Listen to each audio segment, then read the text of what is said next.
Bless the Lord, O my soul. Hallelujah. We give you all our praise, O Lord.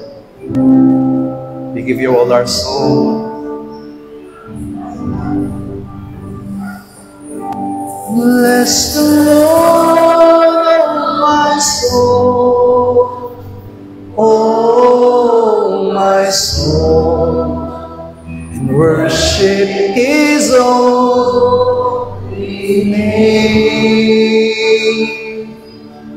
Sing like never before, and all my soul I worship your holy name. The sun comes up, it's a new day dawning. It's time to sing your song again. Whatever may pass and whatever lies before me, let me be singing when the evening comes. Bless the Lord, oh my soul, oh my soul, and worship His holy name. Sing like never before, and all my soul I worship your holy name. You're rich in love and you're strong to anger. Your name is great and your heart is kind. For all your goodness I will keep on singing. 10,000 reasons for my heart to find. Bless the Lord, oh my soul, oh my soul, and worship His holy name. Sing like never before, and all my soul I worship your holy name. And on that day when my strength is failing, the end draws near and my time has come. Still my soul will sing your praise unending. 10,000 years and then forever. Bless the Lord, bless the Lord, oh my soul, oh my soul, and worship His holy name. Sing like never before, and all my soul I worship your holy name, and I worship your holy name. Lord, I worship your holy name. All let's pray all together. Panalangin natin muli sa ating pakikinig ng Kanyang mga salita. Pangunawa, karunungan at kaalaman ay gawad nawa ng Diyos sa buhay ng bawat sa atin sa pamamagitan ng tulong ng Banal na Espiritu Santo. Dalangin po nating lumago at tumibay ang ating pananampalataya upang patuloy natin maganap ang kanyang katwiran at kalooban sa ating mga buhay. As we shout, "Oh my soul, overcome! Oh my soul, overcome! Oh my soul, overcome! And oh my soul, overcome!" Ama namin Diyos, muli kami lumalapit at patuloy na nagpapakumbaba sa iyong harapan. Naririto kami muli, Panginoong God, at lumalapit kami, Panginoong Diyos, at hiniling namin ang malayong pagkilos at panguna ng iyong banal na Espiritu Santo sa buhay ng bawat isa namin. Ikaw lamang po, Ama, ang hinahayaan namin mahayag. Ikaw lamang po ang inaasahan namin tutulong at gagabay sa buhay ng bawat isa namin. Sa iyo lamang namin ininiwala ang lahat, Panginoong Diyos, sapagkat wala kaming magagawa kung kami walay sa iyo. Kaya dalangin po namin, Ama, na tunay na pagbabayan mo kami, O Diyos, sa pamamagitan ng banal na Espiritu Santo. Tulungan po kami, Ama, na taglayin ang kaunawaan, taglayin ang karunungan at kaalaman sa pamamagitan po ng banal na Espiritu Santo. Sa tulong ng banal na Espiritu Santo, patuloy na maging maliwanag, maging malinaw, Panginoong Diyos, ang lahat ng salitang iyayag mo sa aming kalagitnaan. Panginoon, tulungan po kami, O Diyos, na patuloy na kapayapaan at ang kaganapan ay manatili sa buhay ng bawat isa namin. Na anuman, Panginoong Diyos, ang aming maririnig, ito'y kalalago, ikalilibay ng aming paglilingkod at ng aming mga pananampalataya at alisin lahat ng mga lunag, alisin lahat ng mga sagabal, alisin lahat ng mga pandaraya ng demonyo o ng diablo sa buhay ng bawat isa namin ngayon, Panginoong God. At nananangan kami, Panginoong Diyos, sa katotohanan, iyayag mo sa aming mga buhay, sapagkat ikaw ang mag-ahari sa amin, ikaw ang gagawa sa buhay ng bawat isa namin, Panginoong God. Kaya nananalig kami, Ama, na meron kang gagawin at lalago ang aming paglilingkod at matutupad namin at magagawa namin ang lahat ng iyong katwiran at ang iyong dakilang kalooban sa buhay ng bawat isa namin. Salamat po, aming Diyos. Aming Ama, kami po ay tunay na nagpupuri sa iyo na minsan pa kami darako sa pinakamalagang bahagi po ng aming gawain sa umagang ito. Hayaan mo, Panginoong Diyos, maging handa ang aming mga puso, ang aming kaisipan, na maging malaya ang aming mga kaluluwa, na tanggapin at taglayin ang mga salita ang iyahayag sa aming kalagitnaan. Aming Diyos, ingatan mo ang mga salitang ito sa aming mga puso. Itanim mo ito, Panginoong Diyos, upang ito'y mamunga ng sagana at patuloy na maging kapakinabangan sa iglesia na pinagkakatiwala mo sa buhay ng bawat isa sa amin. Panginoon, wala po kaming magagawa kung kami hiwalay sa iyo. At ang tanging hiling namin, Ama, ay ang patnubay at pagkilos mo sa buhay ng bawat sa amin. Ayaw mo ng kapangyarihan mo, idalay mo sa buhay ng bawat isa. Buksan mo ang aming mga pandinig, buksan mo ang aming mga pangunawa sa umagang ito. At naniniwala kami na sa pamamagitan ng mga salitang aming mapapakinggan at tatanggapin, O Diyos, mas lalo namin, Panginoong Diyos, mapag-ilibay ang aming paglilingkod at pananampalataya. Ama, dalangin ng iyong lingkod na pagpalain mo ang lahat ng mga kamay na nagkaloob ng kanyang mga handog at ikapu para sa iyong gawain. Tunay nga, Panginoong Diyos, na bukas ang iyong durungawan ng langit at ibubuhos sa kanilang nasaganang pagpapala at patuloy nilang mararanasan ng iyong kabutihan, mararanasan ng iyong katapatan, at ikaw lamang nawa ang tunay na nadakila at napapapurihan sa pamamagitan ng kaloob na ito.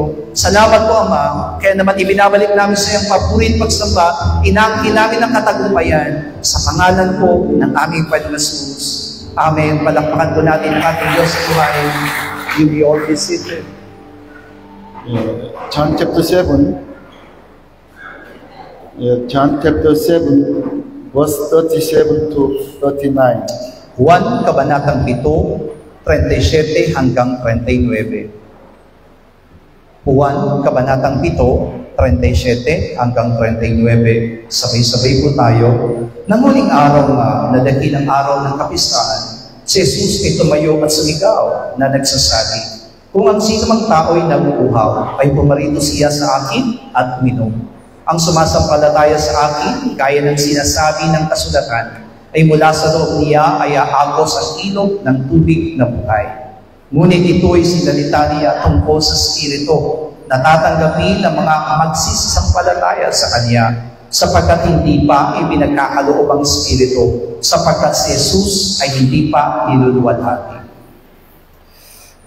On the last day of the great day of peace, Jesus said, "If anyone thirsty, let him come to me and drink." Sa unang talata ay sinabi na sa uling araw nga ng dakilang araw ng kapistahan, si Jesus ay tumayo at sumigaw na nagsasabi, "Kung sino mang tao ay nauuhaw, ay pumarito siya sa akin at uminom." This is last day of the tabernacle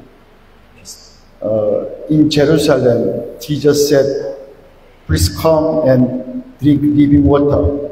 Sinabi po dito sa talatang ito yung huling araw na kung saan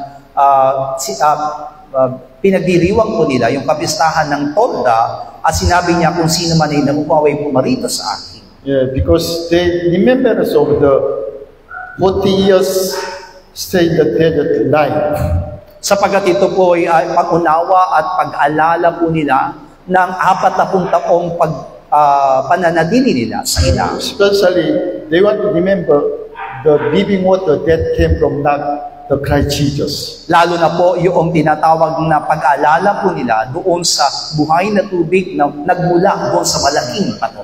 That's why the priests get water from Siloam pool and then poured into the temple. Yan ang dahilan kung bakit ang mga saserdote ay kumukuha po ng tubig mula doon sa Siloam, at ito po ay ibinubusi na sa templo. Now Jesus said, the Siloam water is just not living water.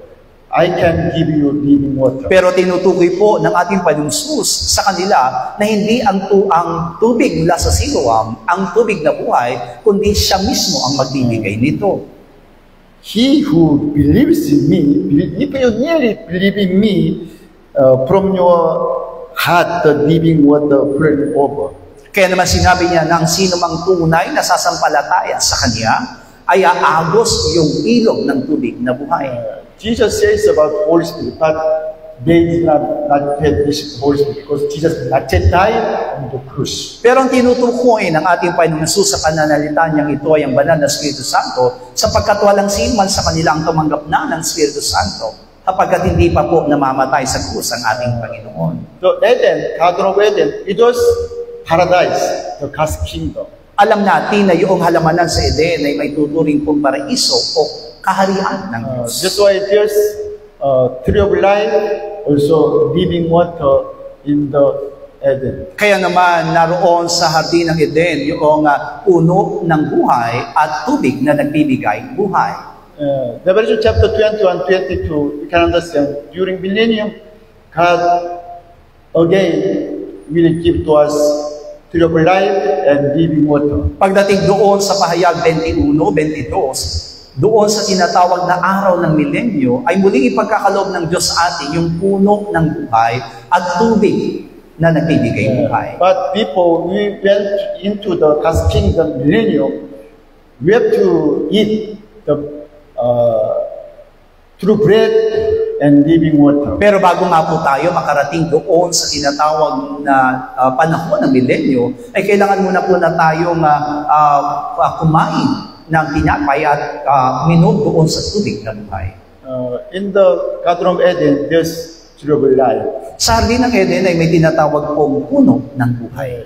Because this spiritual meaning of tree of life is God's Son, Christ. At ang spiritual na ibig sabihin po ng puno ng buhay ay ang anak ng Diyos na si Kristo. That's why they can live without death in the Garden of Eden through this fruit. Kaya naman, mabubuhay sila at hindi makakaranas ng kamatayan sa pamamagitan po ng pagkain nito. And then Genesis chapter 2, this one neighbor came up from the Eden and make 4 rivers. Mula sa Genesis Kabanatang 2 ay meron po tinatawag na isang ilog po na dumadali doon sa halamanan, at mula sa ilog na ito ay nahati ito sa 4. Yeah, first river name was Bison River. Bison River. At ang unang ilog po ay ang tinatawag na ilog ng Bison. Yeah, this meaning is also very important because this river, what's the river? Spiritual meaning of the river. Holy Spirit, living water. Pero alam niyo po ba na napakalaga ng tinatawag na pangalan na yon sapagkat yung pong ilog na dumadaloy na yon ay tumutukoy sa banal na Espiritu. Yeah, Jesus said, if you really believe in me, the living water will flow over from your belly. Means you will get this kind of fruits. Yan ang dahilan kung bakit sinabi ng ating Panginoon sa kanila, kung tunay na kayo sasampalataya sa akin, dadaloy ang tubig, aagos ang buhay na tubig na nagbibigay buhay sa inyo. First name of the river was Pison River. The meaning is increase. At makikita po natin yan sa talatang 11 ng Genesis Kabanatang 2 na ang unang ilog ay pinangalan ng Pison, nang ibig sabihin ay pagdaragdag. Meaning of the Pison, that's increase or multiply. Ibig sabihin ito ay madaragdag at darami. Second name of the river is Kion River, meaning is that's bursting force, pop out, explore. Suddenly, like it's coming out the joy of the salvation. At pagkatapos naman po sa 13 ay binabanggit po ang ikalawang ilog ay tinatawag na Gihon. Ang ibig sabihin po nito ay pagdiskubre sa ibang mga bagay na kung saan magkakaroon ka ng kagalakan. Yeah, that's why after this Holy Spirit, you can see the joy of salvation really coming up from our heart. Yan ang dahilan kung bakit kapag naranasan natin ang pagtanggap ng Banal na Espiritu Santo, ay mararanasan natin yung tunay na lubos na kagalakan sa ating kaligtasan. Third name of the river is Hitegel. Hitegel means rapid, very fast growth. At ikatlo naman ay tinatawag na Hidisel, na ibig sabihin nito ay napakabilis. That's why after this Holy Spirit, our faith will be nearly very fast growth and then be adult.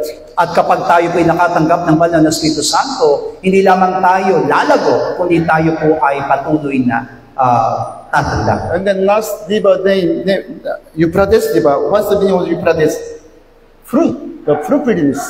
That's why after this Holy Spirit, we can bear fruit of the Holy Spirit. At pagkatapos naman sa huli ay ang ika-4 na ilog na tinatawag na Euphrates, ang ibig sabihin po nito ay bunga. Kaya naman kapag nakaranas tayo ng Banal na Espiritu Santo, tiyak na mararanasan natin ang bunga nito. Thanks God, because before into the millennium, Jesus Christ came to us as a tree of life. Kaya naman nagpapasalamat tayo sa Diyos sapagkat bago dumating yung milenyo, ay dumating si Kristo sa atin bilang puno ng buhay. Yeah, that's why Jesus said, "In my flesh, drink my blood, and then you can get eternal life." Iyan ang dahilan kung bakit sinabi ng ating Panginoon na kainin yung aking laman at inumin yung aking dugo at magkakaroon kayo ng buhay na walang hanggan. John chapter 6:55 hanggang 57, Jesus said, "For my flesh is food indeed, and my blood is drink indeed." John chapter 6. John chapter 6:55. Sinabi nga po doon sa 1 Kabanatang 6, talata po 55,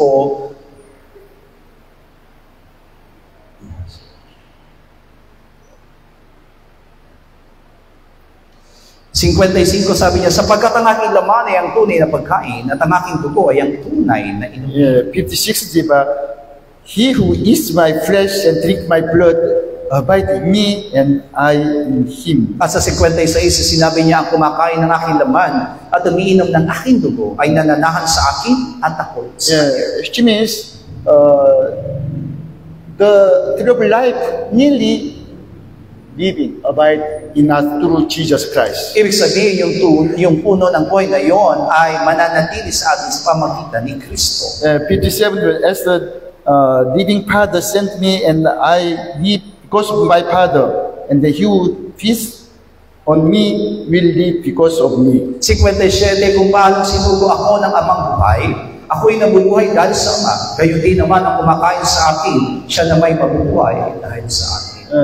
After Noah flood, this strong earthly kingdom, world kingdom in Babylon. Pagkatapos nga po ng tinatawag na baha ni Noah, ay nagkaroon ng tinatawag na matatag at matibay na kaharian at tinatawag na Babel. But time come, God called Abraham family from the Babylon, let them into the Canaan. At dumating ang pagkakataon na tinawag ng Diyos si Abraham mula doon sa Babylonia at sinugo siya at ipinadala doon sa lupain ng Kanaan. Babylon is today Iran, Iraq place, Iraq, especially Iraq place. At ang Babylonia po sa kasalukuyan ay ang tinatawag kong Iran at Iraq, pero mailalarawan ko siya bilang Iran. When Abraham family stay in the Canaan with nephew Lot family, the Babylon kings, strong kings attack to Canaan. Sa pananatili po ni Abraham sa Kanaan kasama ng kanyang pamangkin si Lot, ay mayroong po 4 na hari na namumuno sa Babylonia at sila po yung nakikipaglaban sa kanila. The nephew of the Abraham, Lot family, when they stay in Sodom, they captive, become prisoner of the Babylon. Kaya nga po, naranasan po ni Lot na maging alipin po, bihag po ng Babylonia nang siya po'y nananatili sa Sodom. Yeah, Babylon, it was today world under the devil, Satan devil. At ang Babylonia ngayon, kapag ituturing po natin sa kasalukuyan, ito po yung tinatawag na sanlibutan na kung saan naroon ang paghahari ni That's why Satanas. God saved Abraham's family with Lot family from the Babylon, from the world, and let them into the Canaan. Iyan ang dahilan kung bakit iniligtas ng Diyos ang pamilya ni Abraham kasama ng kanyang pamangking si Lot upang maidala mula sa sanlibutan patungo sa Kanaan. But problem is Lot family again, like I said, stay in the world, Sodom. What's the place of Sodom? Today also world place. Pero nagiging problema nga po, bagamat gano'n ang ginawa ng Diyos sa kanila, ay mas pinili ni Lot ang maliran sa Sodoma, at ang Sodoma ngayon ay mailalarawan natin bilang sanlibutan. That's why for strong Babylon king destroy this 5 kingdom of the Canaan, and then Lot family become prisoners of the Babylon. Yan ang dahilan kung bakit ang 4 na hari ito ng Babylonia ay binihag po yung 5 hari ng Kanaan at kabilang doon ang lugar ng Sodoma. Yeah, that's Genesis chapter 14, di ba? Genesis chapter 14. Iyan po ay makikita natin sa Genesis kabanatang 14. And then Abraham, he saved Lot family with 318 his people. At nakita natin kung paano iniligtas ni Abraham si Lot mula doon sa pagkabihag sa pamamagitan po ng 318 katao lamang. Yeah, only 318 people, ordinary, not soldiers, they destroyed the Babylon old kingdom. At kailangan natin maunawa mabuti na yung 318 katao na ginawa pong ginamit ni Abraham para labanan po yung 4 na hari na yun, na hindi po mga sundalo, kundi ordinaryong tao lamang. What's the meaning of the Babylon? It is our old self, because Babylon, it was hometown, original place of the Abraham. At may lalarawan natin ang Babylonia bilang ating lumang pagkatao na siyang masasabi po nating dating tirahan ni Abraham.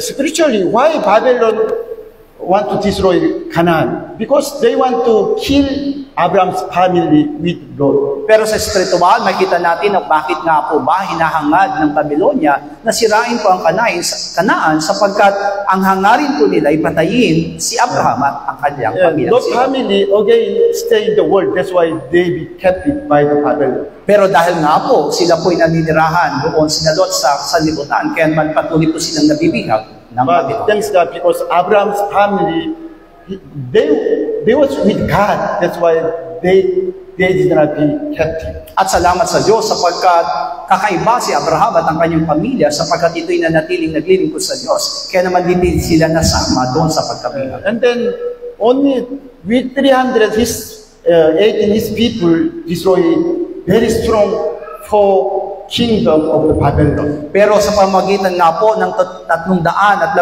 katao na yun na kasama po ni Abraham, ay nasira po nila yung 4 na hari po na bumibihag sa Kanaan. And then when they come back to home, the most high priest Melchizedek did to Abraham. At pagkatapos po nilang magtagumpay laban doon sa 4 na hari, Habang sila'y nasa daan, ay kadaupang palad naman ni Abraham, si Melchizedek. Yeah, verse 18, diba? That Melchizedek, the king of the Salem, brought out bread and wine. He was the priest most high. Yan ay nababasa natin sa Genesis Kabanatang 14, talata po'y 18, si Melchizedek na hari sa Salem ay naglabas ng tinapay at alak at siya'y saserdote ng kataas-taasang Diyos. Yeah. What's Melchizedek? Just Christ. Next time, maybe you understand. Also, I explain to you more. At kapag mailalarawan po natin si Melchizedek, siya po'y mailalarawan bilang Kristo at maaari natin mapag-aralan ito sa mga susunod na pagkakataon. And to overcome the enemy, Babylon, like a spiritual old self, the Melchizedek, the Christ bring to bread and wine to Abraham. Kaya nga po, magkatapos po na maging matagumpay yung si Abraham mula doon sa Babylonia o doon sa lumang pagkatao, ay nakadaupang palad niya si Melchizedek na hinainan siya ng tinapay at alak. Yeah. What is the bread and wine? The body of Christ and His blood. Pero masasabi po natin na naglalarawan yung tinapay at alak na yon doon sa katawan at dugo ni Kristo. Spiritually, when Abraham overcome his old man, diba, like Babylon, old man, the devil, the Melchizedek, the shadow of the Jesus Christ gave to him his flesh and blood.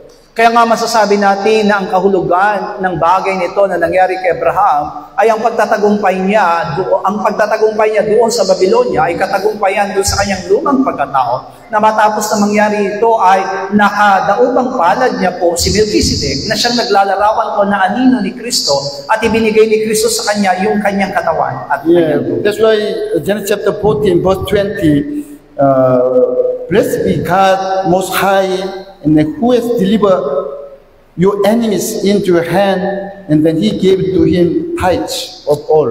Kaya naman sinabi doon ay pagpalain ka na saserdote ng kataas-taasan, kaya naman karapat-dapat kang tumanggap ng ikapu. Yeah, tithe is not belong to the law.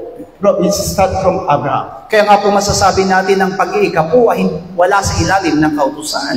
Sapagkat ito'y ginanap na ni Abraham. Because Abraham destroyed enemies, diba? Overcome all the enemies by God, not by himself, not by his own power. Sapagkat naniniwala si Abraham na napagtagumpay niya ang kaaway, hindi sa pamamagitan ng kanyang lakas, kundi sa pamamagitan lamang ng Diyos. That's why after overcome the enemy, he offered to God tithe as a sign of the overcome. Iyan ang dahilan kung bakit si Abraham ay naghandog ng kanyang ikapu sa Diyos bilang pagpapatunay ng kanyang katagumpayan. Please you understand what's the meaning of the tithe. Kaya po kailangan natin maunawa mabuti kung anong ibig sabihin ng ikapu. The meaning of the tithe is the sign of the overcome our old man, the devil. Ibig sabihin ng pag-iikapu ay senyalis po na patuloy tayong naging matagumpay doon laban sa ating kaaway na diabo. Yeah, that's why first time it's very hard to offer to God tithe because it's very hard to overcome. But with your faith, you can overcome. Yan ang dahilan kung bakit sa unang pagkakataon ay nahirapan tayong ibigay ang ating maikapu.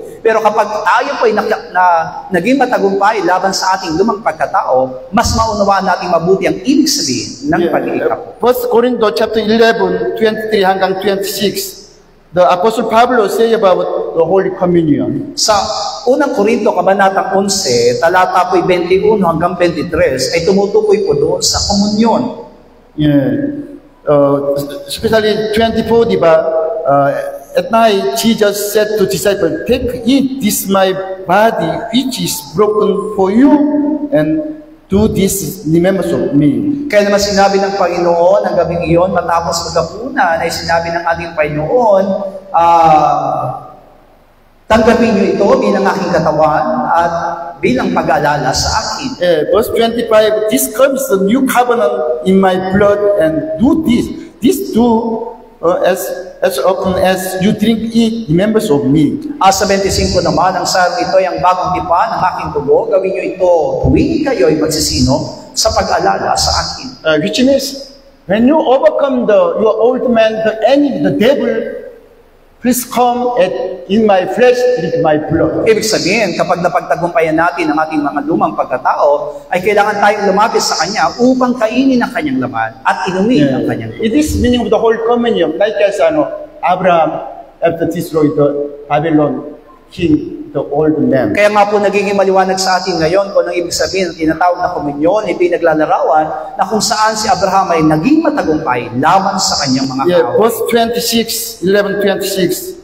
11:26, sapagkat sa tuwing kanin ninyo ang tinapay na ito at inuman ninyo ang saro, ay inihahayag ninyo ang pagkamatay ng Panginoon hanggang sa dumating siya. Now, Apostle Pablo explained to us what's the meaning of the Holy Communion. Dito ay pinapaliwanag ni Apostol Pablo kung ano ibig sabihin ng komunyon. Through death of the Jesus Christ, already you overcome your old man, the devil. That's why proclaim the preach the gospel, the death of the Jesus Christ on the cross until His coming. Sa pamamagitan ng kamatayan ng ating Panginoon Jesus, ay inihayag natin na tayo naging matagumpay na doon sa sa ating lumang pagkatao. Kaya naman sa pamamagitan nito ay kailangan tayo makisa doon sa komunyon bilang pag-alala sa kanyang kamatayan at sa kanyang muling pagkamatay. That's why only overcomers, they can preach the gospel of the cross. Kaya nga po magiging maliwanag sa atin ang lahat lamang nagiging matagumpay ang tunay na mayroong pagkakataon na makapangaral ng mabuting balita ng krus. After overcome our old man, the devil, and then come to Jesus Christ, again eat His flesh and drink blood, again we preach the gospel of the cross. Ibig sabihin, matapos tayo maging matagumpay, kailangan tayong lumapit kay Kristo upang kanin ang kanyang laman at inumin ang kanyang dugo, at minsan pa tayo piyahayo at ipahayag yung mabuting balita ng krus. Through gospel of cross, we also proclaim, strongly proclaim to world. Also, my old man died with Christ Jesus, and I, dead from death, become new being, new creation, new God's children. Sapagkat sa pamamagitan nito, inihayag natin sa sanlibutan na kung paano tayo naging matagumpay doon sa ating lumang pagkatao at kung paano tayo nag-isa sa katawan at dugo ni Kristo. That's why John chapter 3 says about be born again, diba? By the water and Holy Spirit. Yan ang dahilan kung bakit sinasabi sa 1 Kabanatang 3, yung kapanganakang muli sa pamamagitan ng Espiritu at tubig. Through water baptism, when your old man died, you will receive Holy Spirit and be born again. Kaya naman, matapos tayong tumanggap ng bautismo, ay meron na tayong pagkakataong tanggapin ang banal na Espiritu Santo at maranasan ng lubos na kapanganakang muli. And then John chapter 6, Jesus Christ gave to us His flesh and His blood as the bread and wine. At mula doon sa Juan Kabanatang 6, may binigay ni Kristo ang kanyang katawan at dugo bilang tinapay at alak. And then John chapter 7, Jesus said, this is the Holy Spirit, diba? When you just the Holy Spirit, giving water flow over from your belly. Pero pagkatapos po sa 1 Kabanatang 7, sinabi ng ating Panginoon Jesus na tanggapin ninyo ang banal na Espiritu Santo at mula roon ay dadaloy sa inyo ang agos ng tubig ng buhay. It is not head knowledge or some emotion. After this Holy Spirit, the living water coming out. Ibig sabihin, hindi lamang ito basta-basta karunungan, kundi tunay na kapag talagang tinanggap natin ang banal na Espiritu Santo, ay dadaloy sa atin ang tubig ng buhay. What's the living water? Number 1, increase, multiply, increase. Ano ibig sabihin ng tubig ng buhay? Ibig sabihin tayo po'y lalago. Number 2, what's the number 2? The joy of salvation overflow from our heart. Pangalawa ay dadaloy at patuloy na magmamanifesto sa atin ang kagalakan ng ating kaligtasan. One more, again, the growth, spiritually really grows by the Holy Spirit. At ang pangatlo ay ang tinatawag na paglago sa pamutulong ng banal na Espiritu. And then finally, we can get fruit of the Holy Spirit. Many fruit of the Holy Spirit. At sa kaululihan ay ang tatanggapin natin at magmamanifesto sa atin ang bunga ng Espiritu. What is also by the Holy Spirit will testify with our spirit, you are God's son. At sa pamagitan nga po ng banal na Espiritu Santo, na patuloy na magpapatotoo kasama ng ating mga Espiritu na tayo ay mga anak. It is Romans chapter 8. At yan po'y nakasulat sa Roma, Kabanatang 8. Okay, this time I want to explain to you about the meaning of the belly. Because it is ourselves. what blames ourselves? Pero kailangan po nating maunawang mabuti. Ano nga po ba ibig sabihin ng ating tiyan? Yeah, because John chapter 7:38, he who believes in me, the scripture said, out of his heart will flow river of living water. Sapagat sinabi niya doon na sinasabi ng kasulatan na mula sa loob niya ay aagos ang ilog ng tubig ng buhay. Yeah, what place is the heart? Original Bible is not heart, belly. Our belly, most deep place. Ang totoo po kasi po dito, di po ba, kung mababasa natin sa talata po natin, sa ibang salin po ang nakasulat po ay puso. Pero dito po sa ating salin ay nakasulat po loob. Sabi sa wikang Ingles ay sikmura o tiyan. Yeah, verse 39, not yet glorified Jesus Christ, not yet died on the cross, and that's why there's no Holy Spirit. Sinasabi po ng versikulo 39 na hanggat hindi pa namamatay ang ating Panginoon sa krus at hindi pa naluluwalhati, ay hindi po pwedeng ipagkaloob ang banal na Espiritu. Death of Jesus on the cross, it is my death, our death. Kaya nga po masasabi natin na yung kamatayan ni Kristo sa krus ay kamatayan din natin. Without death of our old man with Jesus Christ, there's no Holy Spirit. Ibig sabihin, kung mawawala po yung kamatayan ng ating lumang pagkatao kay Kristo, wala rin po ang banal na Espiritu. Yeah, that's why John chapter 3 first died with the Holy Spirit, and then from this with the Holy Spirit. Kaya naman, sinasabi sa 1 Kabanatang 3, siya'y namatay sa pamagitan ng Espiritu at siya po'y muling nabuhay sa pamagitan ng Espiritu. And then the next step, eat his flesh, drink blood by his word. At sinabi doon sa susunod na araw ay kumain ng kanyang laman at uminom ng kanyang dugo. And then when your old man died with Jesus Christ on the cross and when your old man stay in the tomb, this Holy Spirit will overflow from you.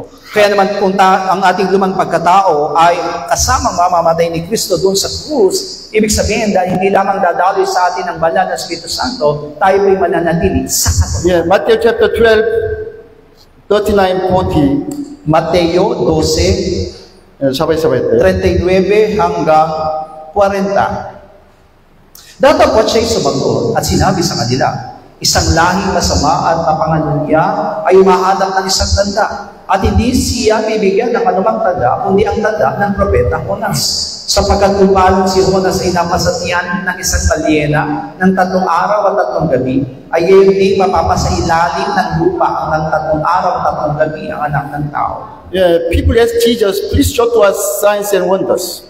Sapagkat hinihiling nga po ng mga tao na magpakita sa kanila ng tanda. And then Jesus said, I'll give you true sign of the prophet Jonah. At sinabi doon, isang tanda lamang ibibigay ko sa inyo.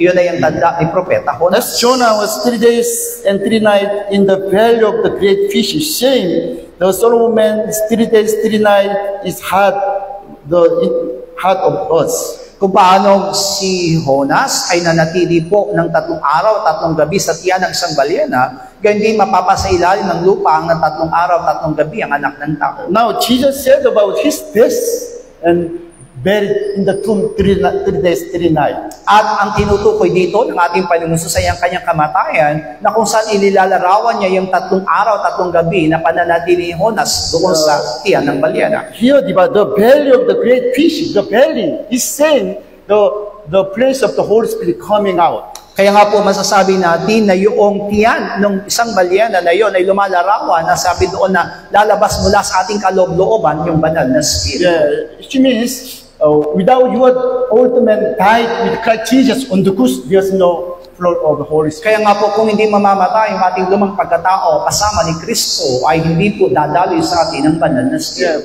On just by faith, when you really understand your old man is being of the devil, sin, nearly you can die with Jesus Christ on the cross. Kaya nga po kailangan lamang natin ay pananampalataya na kailangan natin panaligan na yung kasalanang nananatili sa atin ay mismong si Satanas, at sa pamamagitan po nito ay makukuha po nating tanggapin na kailangan mamatay ito kasama ni Kristo. John chapter 3, verse 3, diba, Jesus said, I said to you, unless is born again, he not see the kingdom of God.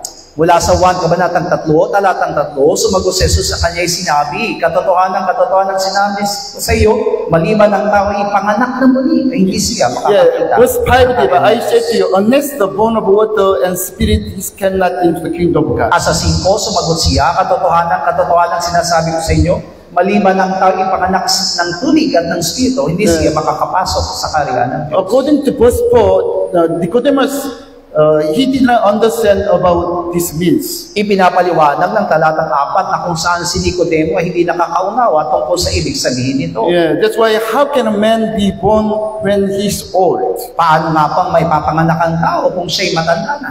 Can he into the second time into the mother's womb and be born again? Makapapasok ba siyang bilang ikalawa sa tiyan ng kanyang ina? Yeah, same. This womb, diba? Original word is same belly. Like as most deep place of the woman, the man. Kaya nga po, yung sinapupunan dito ay tumutukoy po doon sa tinatawag na loob o tiyan ng isang tao na kung saan maituturing na pinaka-ilalim na kalagay ng isang tiyan ng babae ay ang kanyang sinapupunan. Nicodemus want to try to understand through only physical mind. Sapagkat si Nicodemo nga po ay pinipilit lang unawain ang sinasabi ng Panginoon sa pamagitan ng physical na kaisipan. Yeah, but he just said to us, spiritually, you understand, spiritually, you die, you must die with Jesus Christ on the cross. Pero ang nililiwanag ng ating Panginoon Jesus ay ang tungkol sa spiritual na ibig sabihin ito na kailangan pong mamatay at may panganak na muli. Again, you need to go back to the belly of the Christ Jesus and then be born again. Ibig sabihin, kailangan tayong bumalik doon sa sinapupunan ni Kristo at tayo may panganak na muli. Again, your old man died with Jesus Christ on the cross and then you will be born again with the Holy Spirit. Ibig sabihin, kailangan tayo mamatay na kasama ni Kristo sa krus at may panganak na muli upang madumali sa atin ng Espiritu Santo. And then when this Holy Spirit, the living water will flow over, it's not a narrative. Really, you will be changed. At sa pamagitan ng banal na Espiritu Santo, idadaloy sa atin yung tubig na nagbibigay buhay, hindi lamang basta karunungan, kundi tunay na kapahayagan. Yeah, your faith and hope will be increased, multiplied. Our members will be multiplied. Kaya naman yung ating pananampalatay lalago at ang ating mga miyembro ay darami. Yeah, also, really will overflow the joy of salvation from your heart every day, all the time. At mula sa ating mga puso ay dadalo yung tunay na kagalakan ng ating kaligtasan. And then this Holy Spirit, you will very fast growing up, become youth and adult and serve to Jesus Christ. At sa pamagitan nga po ng banal na Espiritu Santo ay mararanasan natin ang tunay na paglago at patuloy na katatagan ng ating mga spiritual. Then we can bear fruit of the Holy Spirit. At pagkatapos nun ay matuloy tayo makaranas ng pagbunga ng banal na Espiritu. We have to overcome like as Abraham. Ibig sabihin, kailangan tayo lumago katulad ni Abraham.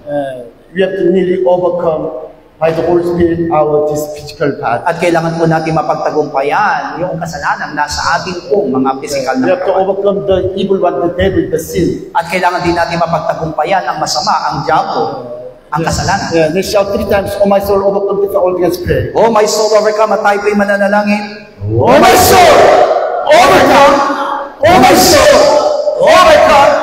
Oh my soul, overcome. 하나님 말씀이 내가 우리에게 우리가 이루는 아버지 성령을 갖고 주여 도우시고 아버지 주의 말씀을 나오라 말씀을 갖고 나오라 아버지 주로 말마 이 사람의 시간에 주마이 나마 아버지 성령을 갖고 주여 도와주시고 성령으로 만나마 이것을 말씀으로 Nagbibigay sa amin ang katunay na kaunawaan, Panginoon God, upang lahat ng mga salitang inihayag mo sa amin, Panginoon Diyos, ay patuloy na magsinding ilaw, Panginoon God, sa buhay ng bawat isa sa amin, upang mas lalo kaming lumago, mas lalo kaming tumatag, mas lalo kaming tumibay, mas lalo naming maranasan ang katagumpayan na nanggagaling sa iyo. Ikaw lamang po ang inaasahan namin, at ikaw lamang dadaloy at gagawa sa buhay ng bawat isa sa amin. Salamat po, Ama, kinangkin namin, Panginoon Diyos, ng lahat ng mga salitang lagi mong inihayag sa amin ay magiging katibayan ng aming pananampalataya sa pangalan po ng aming Panginoon Jesus. Amen. Palakpakan nga po natin ang ating Diyos sa buhay. I hope and we understand everything. Naintindihan po natin ang lahat ng bagay na pinag-aralan po natin for our first stop sa ating worship service. Tunay po na Nais lamang ng Panginoon na mas lalong lumalim, mas lalong tumatag, at mas lalong tumibay po yung ating paglilingkod at pananampalataya sa Diyos. Let us open our Bible to 1 Corinthians chapter 10, verses 1 hanggang verse 16. 1 Corinthians chapter 10, verse 1 up to 16. Sapagkat hindi ko ibig, mga kapatid, na hindi ninyo maalaman ng ating mga magulang ay nangapas sa ilalim ng alapaap, at ang lahat ay nagsitawid sa dagat, at lahat ay nangabautismuhan kay Moises sa alapaap at sa dagat, at lahat ay nagsikain ng isang pagkain ding yaon sa Espiritu, at lahat ay nagsiinom sa isang inumin ding yaon ayon sa Espiritu, sapagkat nagsiinom sa batong ayon sa Espiritu na sumunod sa kanila, at sa batong yaon ay si Kristo. Bagamat ang karamihan sa kanila ay hindi nakalugod sa Diyos, sapagkat sila'y ibinuwal sa ilang. Ang mga bagay na ito ay pawang naging mga halimbawa sa atin, upang huwag tayong magsipagnasa ng mga bagay na masama na gaya naman nila na nagsipagnasa. Huwag din naman kayong magsamba sa mga Diyos-Diyosan, gaya niyang ilan sa kanila, ayon sa nasusulat, na upo ang bayan upang magsikain at magsino at nagsitindig upang magsisipagsayaw. Huwag din naman tayong makiapid, na gaya ng ilan sa kanila na nangakiapid at nangabuwal sa isang araw ay 23,000. Huwag din naman tayong tuksuhin ng Panginoon, na gaya ng pagtukso ng ilan sa kanila at nangapahamak sa pamamagitan ng mga ahas.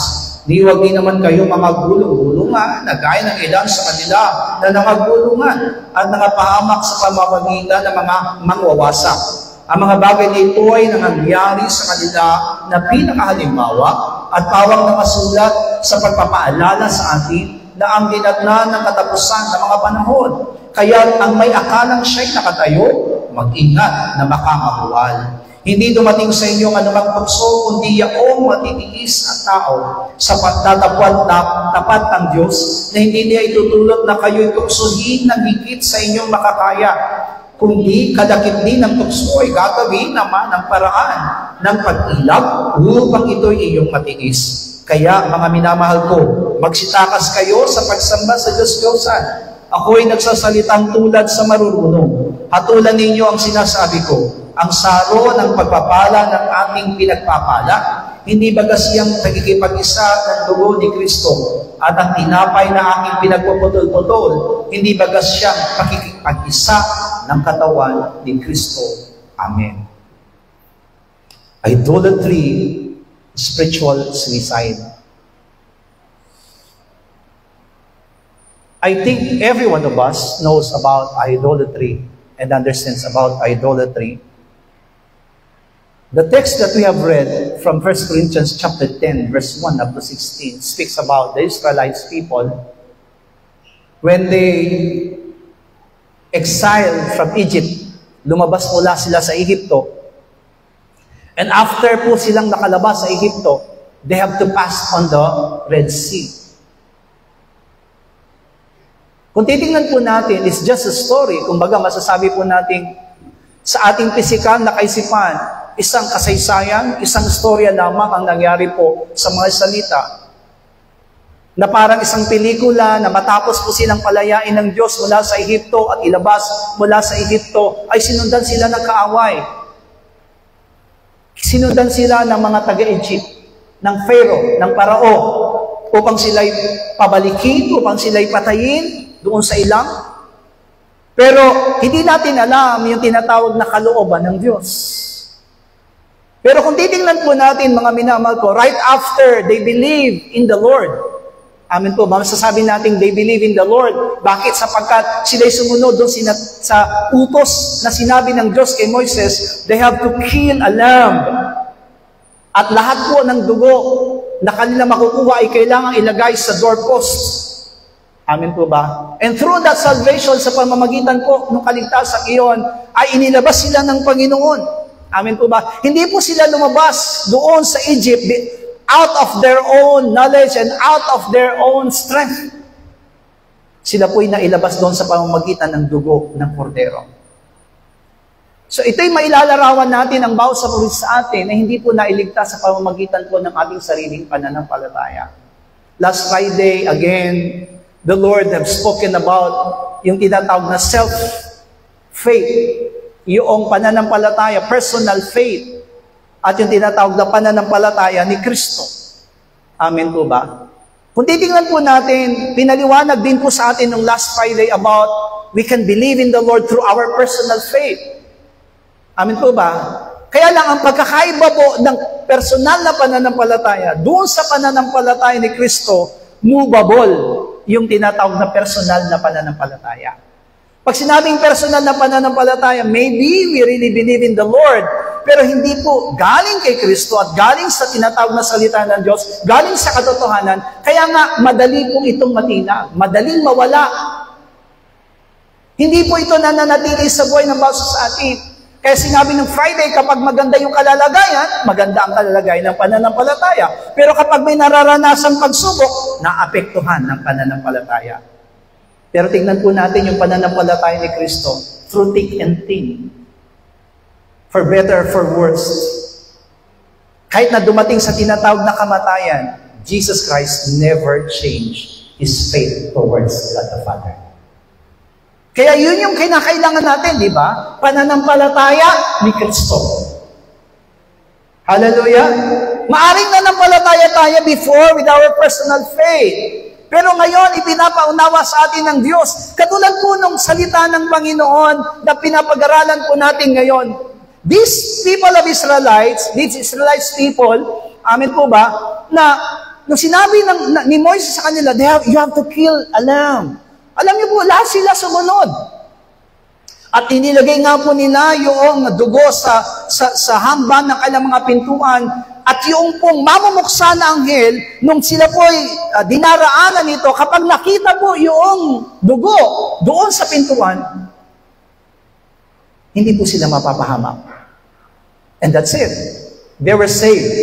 Sila po inaligtas sa pamamagitan ng dugo ng kordero. Same thing. Bawas sa po sa atin ay naligtas, hindi sa pamamagitan ng ating sariling kalakasan. Tayo mo'y naligtas sa pamamagitan lamang ni Kristo. Only through Christ. So after faith, tignan po natin, pagkatapos po ng pananampalataya, sabi ko nga po sa inyo, parang kasaysayan lang. Amen po ba? Kasi ang sabi ng Panginoon, kailangan po silang makarating sa ilang at makarating doon sa lugar ng Kanaan. Amen? Yung pinangako ng Panginoon na Kanaan. Pero bago dumating sila doon sa Kanaan, amen, alam naman po natin, hindi papayag ang kaaway. The devil, alam niyo po ba ang diablo, hindi po yan, tuso yan eh. Hindi po yan papayag na ang ating mga pananampalataya, yung ating katagumpayan ay tuloy-tuloy. Kaya nga po, kahit na po tayo matagal na sa pananampalataya, sinusubok pa rin yung pananampalataya natin kung mananatili ba tayo, magpapatuloy ba tayo, habang tumatagal na po tayo eh. Kaya nga diba sa 13, hindi ka bibigyan ng pagsubok na hindi mo kaya. Pero ang nangyayari sa mga mananampalataya, kapag dumarating ang pagsubok, bumibigay na kaagad. Sumusuko na kaagad. Aayaw na kaagad.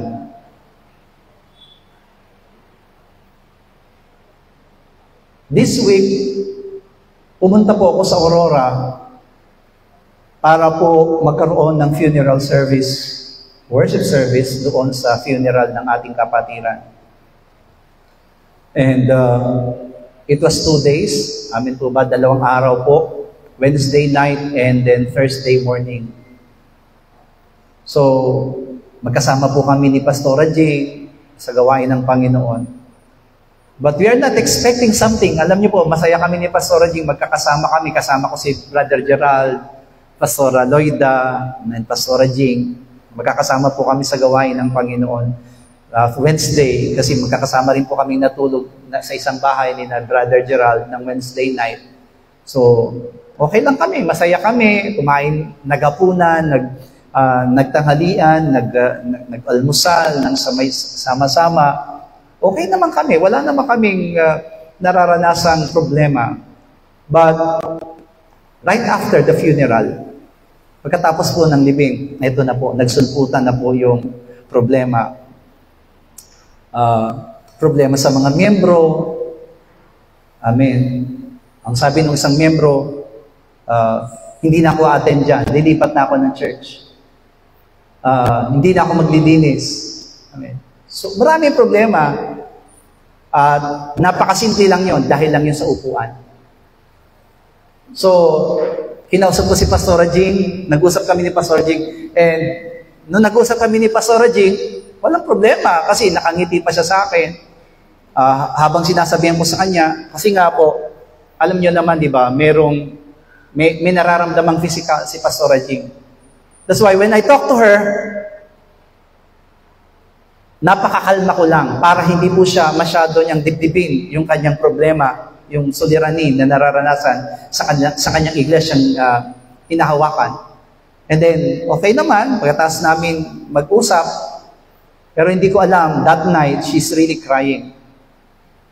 At nasabi sa akin ni Pastora Jing na kung pwede lang na iwanan niya na yung church, magpalipat siya at magpadestino sa ibang lugar, gagawin niya. So, sa akin, parang sabi ko, parang wala naman akong problema doon kasi si Pastora Jing naman yon. Pero, I've been in Holy Joy Church for 19 years. 19 na taon na po ako dito sa Holy Joy. And, hindi pa rin pala natatanggal yung kanilang kaisipan. Ito na, pagkatapos si Pastor Jing, sa akin naman ang problema. Ang sabi nila, lumabas yung usapan na, si Pastor Manny, iniwan niya kami dito sa Jumme para sumama lang sa Koreano. Sabi pa naman niya, ayaw niya sa Koreano, tapos kinain niya rin pala yung salita niya. Tingnan niyo po mabuti, 19 years ang nakalipas. Hindi pa po rin nila nakakalimutan yung nangyari. And naniniwala po ako, sinasabi ko po ito sa inyo, not just to pop up the problems to you, pero naniniwala ko lahat ng bagay ay kalooban ng Panginoon. It is not really my will. Sa totoo lang, hindi ko po, sa isipan ko at sa puso ko, hindi ko po inisip na mapupunta ako ng Manila. Hindi po. Wala po akong plano na lumipat sa Manila because I started the ministry in Aurora and I'm so happy in Aurora. Masaya naman kami sa Aurora. May bahay na nga kami sa Aurora. Okay na ang pamilya ko sa Aurora. Everything is good in Aurora. Pero dumating sa pagkakataon that God allows me to come, to Manila. At naniniwala ko hindi ito niloob ng sino mang tao. Ito po'y kalooban ng Panginoon. Kaya nga nasabi ko kay Pastor Jing, kung nasa Aurora pa ako, hindi ka magiging pastora. Kasi alam kong ako itatayo doon. At hindi ka magiging pastora doon. Kaya nga, everything is really under the will of God. Inalis ako ng Panginoon doon para itayo ka, like Joshua. Inalis ng Diyos si Moises para itayo si Josue.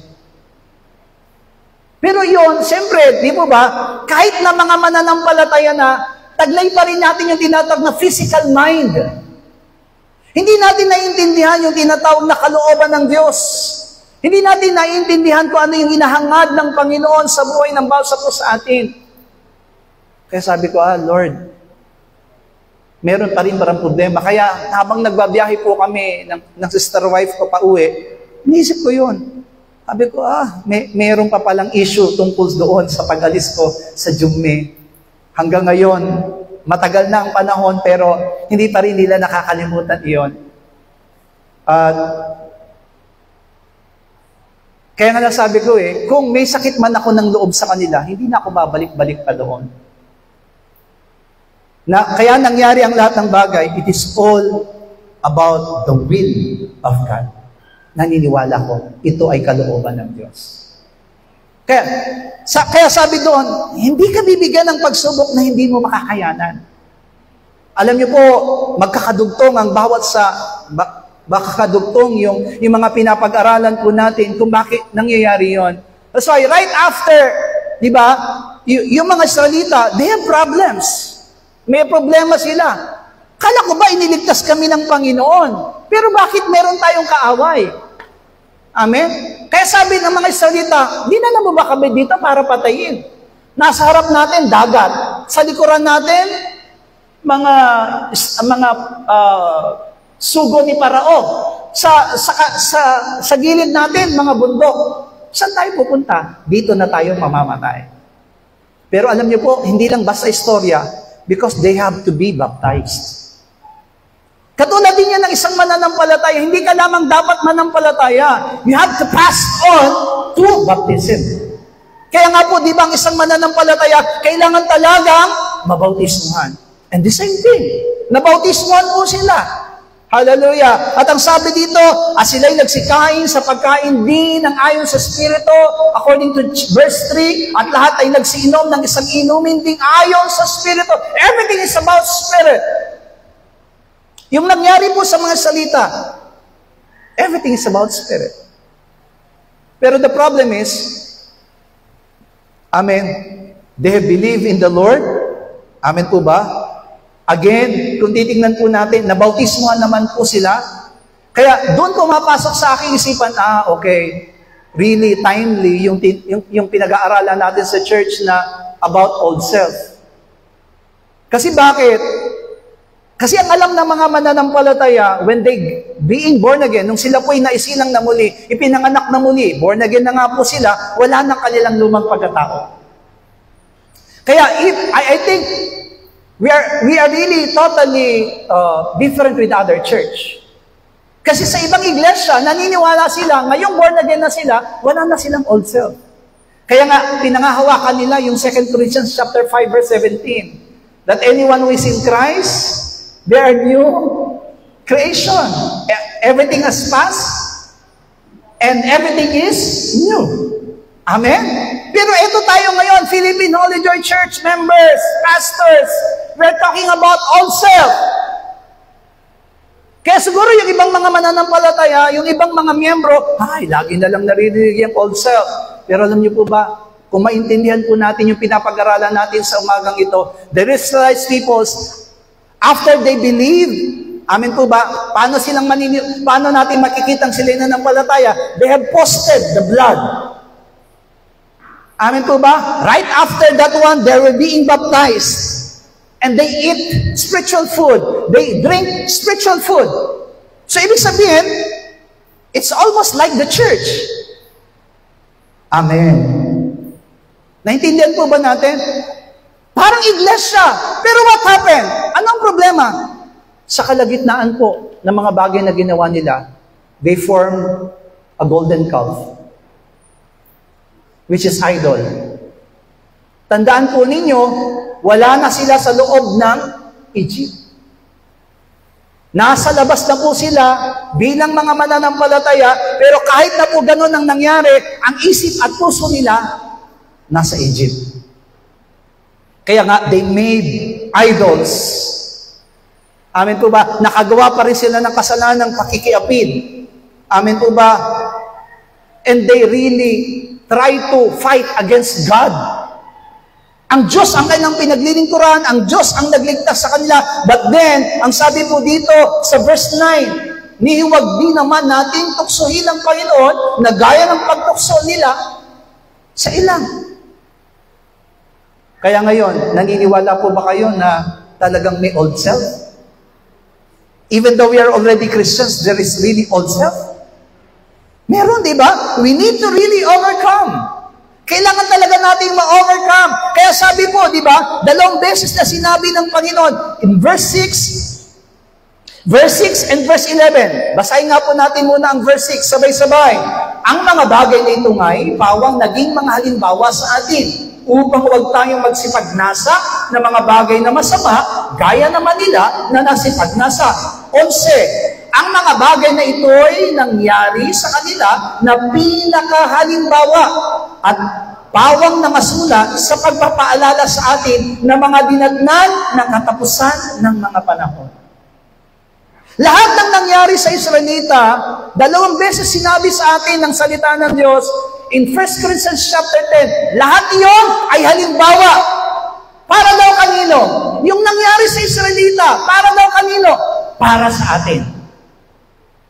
That is example. So that we can know the things that we will do in our times. Kung ano man ang nangyayari sa buhay po natin ngayon, yun po yung ipinapakilos ng Panginoon sa buhay na ba sa atin. Pero alam niyo po ba yung pinaka-key? Di ba? Maraming kasalanan ang ginawa ng mga Israelita. Pero tignan niyo po, verse 14. Verse 14. Hallelujah. Sa talatang 14.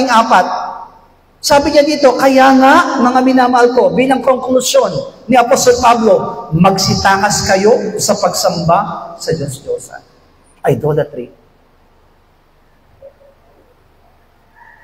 Sabi ko, Lord, it's really, kumbaga, habang pinapag-aralan ko yung mga talata, marami silang nagawang kasalanan, but God, through Apostle Paul said, get rid of idolatry.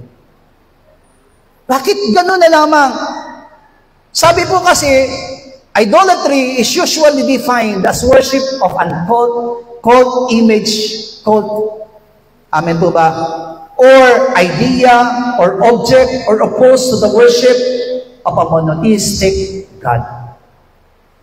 Ang ibig sabihin daw ng tinatawag na idolatry ay karamihan po na nakakaunawa nito is worshiping an idol, a cult idol, or a worshiping in an image, or idea, or object. So, hindi lamang po kapag sinabi pa lang idolatry, hindi lamang po ito basta-basta pagsamba sa ribulto. If a man, kapag ang tao po daw ay na binibigyan ng pahalaga, binibigyan ng karangalan o wino-worship, maging idea or object, bagay, ang tawag din po dyan daw ay idolatry. Kaya, wag po nating basta liliitan lamang. Kaya nga, kung titingnan po natin, gusto ko kasi maintindihan mabuti, bakit sinabi ni Apostol Pablo sa kahuli-hulihan, mga minamahal, magsitakas kayo sa pagsamba sa Diyos-Diyosan. At ang sabi po dito, amen, meron po tinatawag na idolatry is, meron siya pong kakambal na salita. At ang kakambal na salita po ng idolatry is the word iconoclasm. Iconoclasm, I-C-O-N-O-C-L-A-S-M. Iconoclasm. Ang ibig sabihin po ng iconoclasm is a person who criticizes, cherishes beliefs, and established institutions. Yung iconoclasm pala, mga minamahal ko, kapag ito po daw ay mahilig mag-contradict, kakambal po siya ng tinatawag na idolatry. Kung halimbawa, ito yung, kumbaga sa institution, kapag merong batas, itong taong ito, mahilig i-clash yung batas.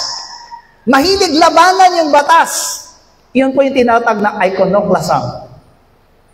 So, iconoclasm criticize not only ideas, but also beliefs. Kaya, ganun din po, masasabi po natin na yung tinatawag na idolatry, kung bakit sinabi ng Panginoon sa Leviticus chapter 19 verse 4. Di po ba sabi ng Panginoon sa mga Israelita, huwag ninyong babalikan ang mga Diyos-Diyosan, ni huwag kayong gagawa para sa inyo ng mga Diyos na binubo, ako ang Panginoon ninyong Diyos. What God wants to His people is to know He is only one God. Kaya nga po, hindi po nila pwedeng sirain itong sinabi ng Panginoon. Hindi sila pwedeng maging iconoclasm sa salita ng Panginoon. Amen po ba? Di ba sabi nga dito, they are distracting beliefs, hallelujah, ideas. So, ganun din po yung tinatawag na idolatry, di ba? Idolatry is defined of worshiping an idea or object. Kaya kapag lumilipat doon sa ibang turo, Amen po ba? Kaya nga 'di ba sabi sa Timothy, sabi niya po sa Pablo, darating ang araw, don't want to hear the truth. What they want to hear is the things that really pleases themselves. Darating daw ang araw, ang mga tao ayaw pakikinggan yung mga pagtutuwid. Ang gusto nila pong pakikinggan ay yung mga bagay na makabubuti at makakatulong para sa kanilang sarili. Kaya, dito natin makikita na only God wants is for Him to be glorified and for Him to be worshipped. Kaya sinabi ng Panginoon sa Exodus chapter 20 verse 3 up to 5, huwag kang magkakaroon ng ibang mga Diyos sa harap ko, huwag kang gagawa para sa iyo ng larawang inanyuan o ng kawangisman ng anumang anyong nasa itaas ng langit o nasa ibaba ng lupa o nasa tubig sa ilalim ng lupa. Huwag mong yuyukuran sila o paglilingkuran man sila, sapagkat akong Panginoon mong Diyos ay Diyos na mapanibughuin, na aking dinadalaw ang katampalasan ng mga magulang sa mga anak hanggang sa 3 at 4 na salit-saling lahi na mga napupuot sa akin. Here, makikita po natin, all explains about Leviticus and about Exodus, and sabi niya, God wants men only to acknowledge Him alone. Church, iyan po yung hinahangad ng Panginoon sa atin. Na wala tayong ibang kikilalanin, wala tayong ibang sasambahin, wala tayong ibang paglilingkuran, kundi ang Diyos lamang. That's why now, we are relying only on the Word of God. Amen po ba? Pero marami sa mga Kristiyano, iconoclasm. Why? They are against the Word of God. Tandaan po natin kung bakit ganito ang nais ng Panginoon. Why? Because He is the only one God. And God must be worshipped alone. Kaya nga, di ba sabi dito, we have to acknowledge more. Kapag daw meron tayong ina-acknowledge more than God, it's called idolatry. Kapag meron tayong pinapahalagahan more than God, halimbawa, ito ang sinabi ng salita ng Diyos. Pero kahit na ito yung sinabi ng salita ng Diyos, ito yung ginagawa natin, it means we acknowledge more than this Word of God. It is idolatry. Sa ibang salin nga po, ang tawag ko doon ay iconoclasm. Amen po ba? Yung idea po, totoo, wala tayong Diyos-Diyosan. Pero once we reject the Word of God at patuloy nating nirely ito, amen po ba? Yung kakaiba doon sa salita ng Diyos, it saves. Katulad din po yan ng tinatawag na idolatry. Whether in a person or ideas, anything that regard in our priority. Kung ano daw yung pinapriority natin, kung ano yung binibigyan natin ng tuon ng pansin, pinapahalagahan, binibigyan ng trust, nagtitiwalaan. That is called idolatry.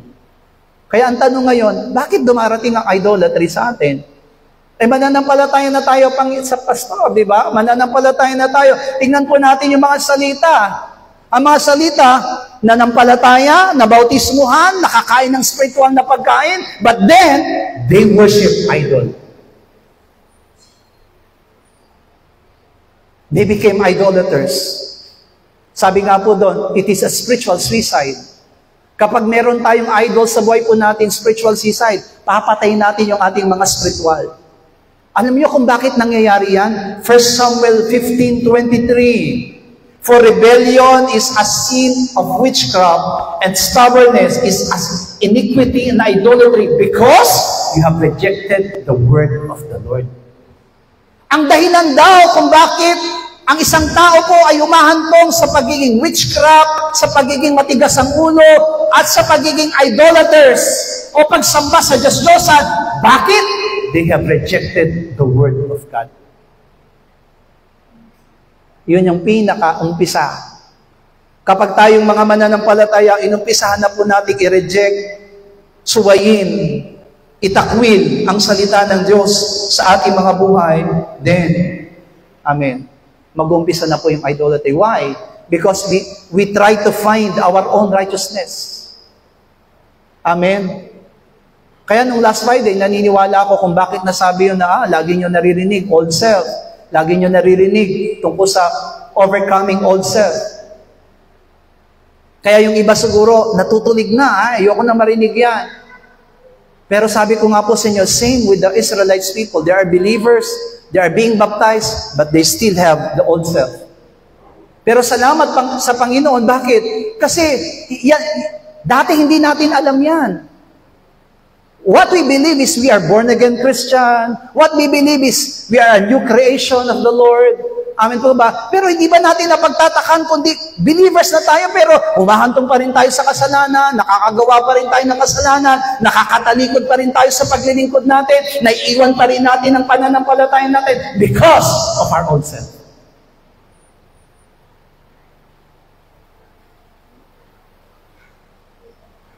And because of this old self, we try to find our own righteousness. We try to create a different perspective, which is, sabi niya dito, a form of idolatry. Kasi ayaw na natin yung kalooban ng Panginoon, ayaw na natin yung plano ng Panginoon sa buhay ng bawat sa atin. Hallelujah. And we start to make things that we can only rely on and be trusted. Amen po ba? Gusto natin, ito na lang yung gusto ko. Kaya siguro yung ibang mga mananampalataya, naghahanap ng church. Ay, doon na lang ako, kasi kakaiba doon.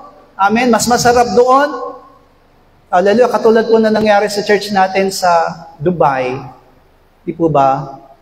Almost, really, 60%. Masasabi kong 60% of our church members, transfer. Nag-transfer po sila.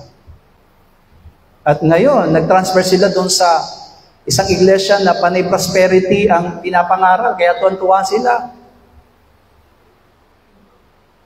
Kaya gano'n, naghahanap tayo. Amen po ba? Yung palang mga bagay na yon, amen po ba? Kapag ayaw na natin yung mga pagtutuwid, ayaw na natin yung mga sinasabi ng Panginoon sa atin, it's a form of idolatry. Ayaw natin na itutuwid tayo, ayaw natin sinasabihan tayo ng Panginoon. Hallelujah. Habakkuk chapter 2 verse 19. Hallelujah. Sabi sa Habakkuk chapter 2 verse 19, Saba ninyo na nagsasabi sa kahoy, gumising ka sa piting bato, bumangon ka, magtuturo baga ito, narito, nababalot ng ginto at pilak, at walang hinga sa loob niyaon. There is no life. Di po ba ganyan ang Diyos-Diyosan kung bakit ayaw ng Panginoon? There is no life. Where is life?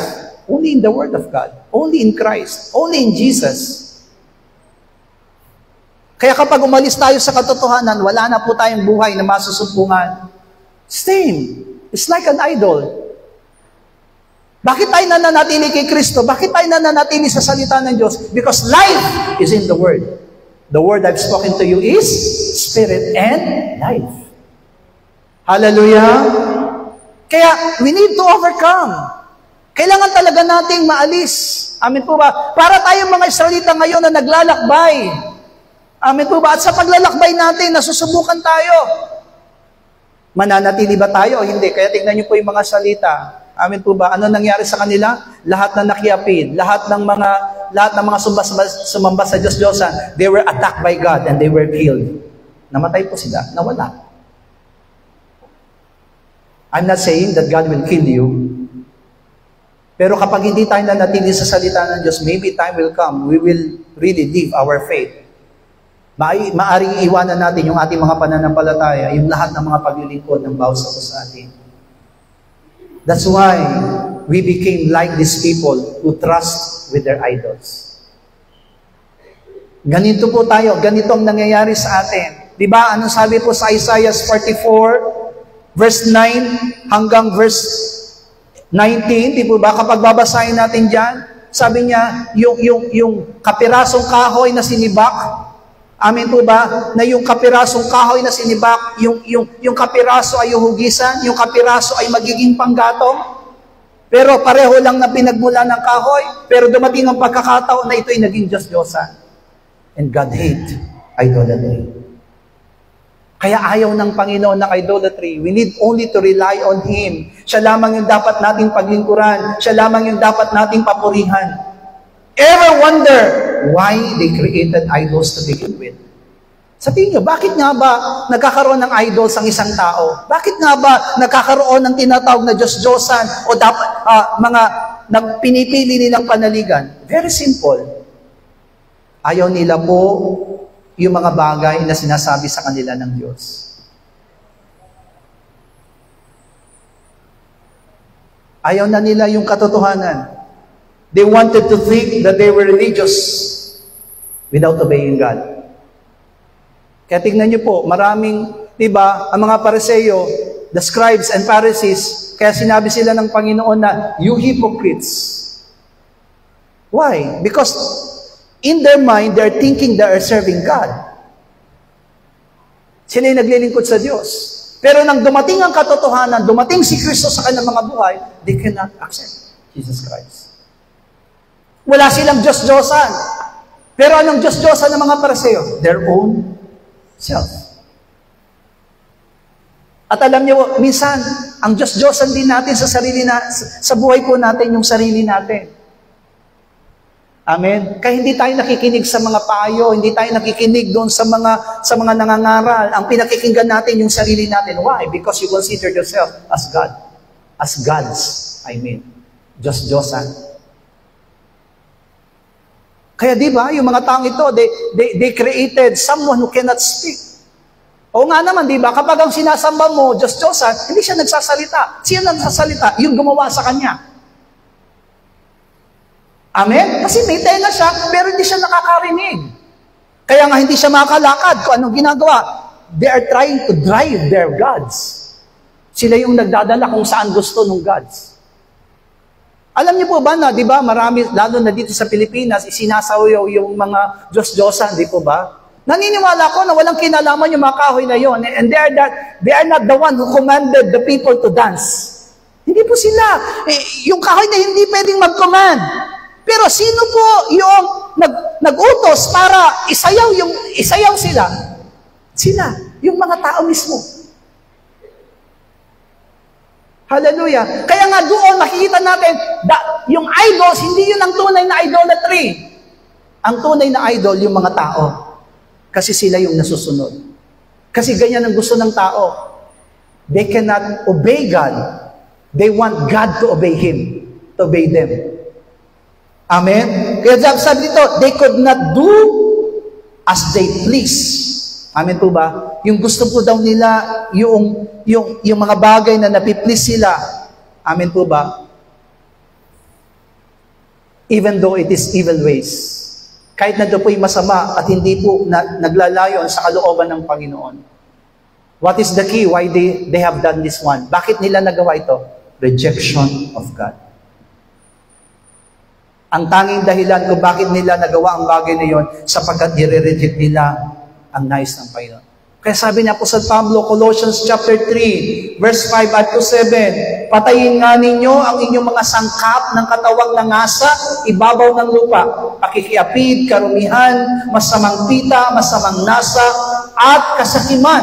At iyan ay pagsamba sa Diyos-Diyosan. Tignan niyo po, di po ba? Wala naman pong sinabing idols dyan. Pero kapag daw ikaw ay nakikiapid, kapag ikaw daw ay namumuhay na may karumihan, kapag daw ikaw ay may masamang tita o masamang nasa, o ikaw ay sakit, anong tawag daw dyan? Yan ay pagsamba sa Diyos-Diyosan. These are ideas. Kaya di ba, hindi lang siya tumutukoy, kaya kanina binabanggit natin idols, hindi lamang siya tumutukoy sa rebulto. But if you are doing this, sabi niya, iyan ay pagsamba sa Diyos-Diyosan. Verse 6, dahil sa mga bagay na iyan, ay dumarating ang kagalitan ng Diyos sa mga anak ng pagsuway, na inyo ring nilakaran ng una, nang kayo'y mabubuhay pa sa mga bagay na ito. That is really our old self. It's talking about our old self.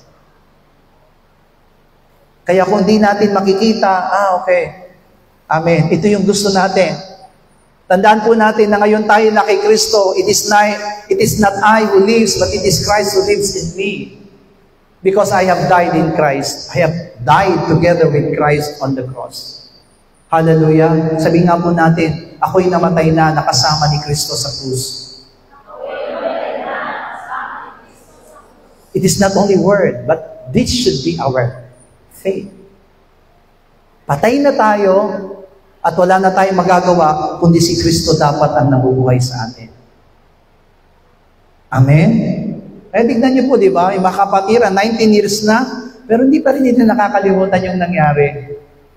Ganyan tayong tao, hindi natin makalimut-limutan. Amen? Pero sabi, Lord, patayin na ninyo ang lahat ng mga sangkap ng katawang na nasa ibabaw ng lupa. Lupa is really our body. Amen po ba? All the things that this body wants, amen po ba, is against the things which the Spirit wants. Amen. Kaya, hayaan po natin na mawala. Amen. Kaya huwag niyo isipin na, hindi na po ako sumasamba sa Diyos-Diyosan, Pastor. Pero isipin natin mabuti, if these ideas, if these beliefs are still in you, you're still idolaters. Hallelujah. Romans chapter 1, verse 18, sapagkat ang quote ng Diyos ay nahayag mula sa langit, laban sa lahat ng kasamaan at kalikuan ng mga tao, ng mga sumisiwata ang katotohanan ng kalikuan. Di po ba? Sabi ng Lord, God is against to those people who are really against the truth. Kaya masakit man, mga minamahal ko, pag nakikinig tayo ng salita ng Diyos, at kapag dumadalo tayo dito sa church, nakakarinig tayo ng salita ng Diyos, nakakarinig tayo ng pagtutuwid, let us accept it. Amen? Kung naririnig natin, may old self pa rin pala. Hallelujah. Meron pa rin pala tayong lumang pagkatao na nila. Hindi po mawawala yan. Bakit? Because we have this body. Amen? Hanggat nandito tayo sa katawang ito, old self is still here. Pero huwag kayong mag-alala. Bakit? Napagtagumpayan natin ni Kristo at magtatagumpay din po ang bawat isa. Amen? Iniutos ng Panginoon sa atin, magtatagumpay tayo, kaya magtatagumpay po tayo. Hallelujah. Kaya lang, kailangan manaig ang ating spirito. Hallelujah. Kailangan manaig yung kaluluwa natin. That's why, fill your soul with the Word of God. Kapag punong-puno ng salita ng Diyos ang ating kaluluwa, hindi po makakakilos ang katawan. Kaya tignan niyo po, kapag wala tayong salita ng Diyos, if you don't have Word of God, di ba? From the abundance of heart, the mouth speaks. Sabi po ba? Kung ano daw ang nilalaman ng puso, yun ang sinasabi ng labi. Amen. Kapag wala na tayong salita ng Diyos sa ating laman, yung kaluluwa natin ang lalabas dyan, masama. Pero kapag ang kaluluwa natin punong-puno ng salita ng Diyos, nakatitiyak ka po ang lalabas sa labi mo, panay mabuti. Struggle kami kaninang umaga. 2:00, dumating na naman yung kapitbahay namin, may daladalang manginginom. Hindi really, ilang gabi niya na yon, ilang beses niya nang ginawa yan. At nagkataon na naman Sabado.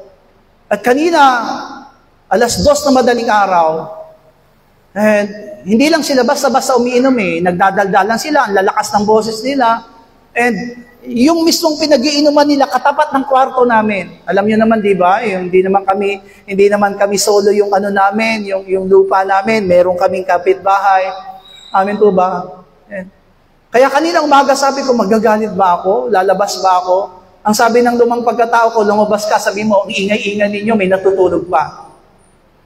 Sinasabi ng old self ko, tama yung gagawin mo kasi, di ba, natutulog ka naman talaga, nai-istorbo ka kung gawin mo sa kanila yan. So at that time, pilit ko nang gustong buksan yung gate at sabihan sila na ang iingay ninyo, ganyan-ganyan, hindi na kayo nagpapatulog, nakakaperwisyo na kayo. Pero sinasabi ng kaluluwa ko, na inuutusan ng Espiritu ng Diyos, wag na, hayaan mo na lang yan. Kasi kung lalabas ka, magkakasala ka lang, baka makapagsalita ka lang na hindi maganda. Siyempre, mga lasing yan, sabi niya, baka, yun yung sinasabi ng, sinasabi ng bagong nilalang na nasa akin. Wag mo nang patulan.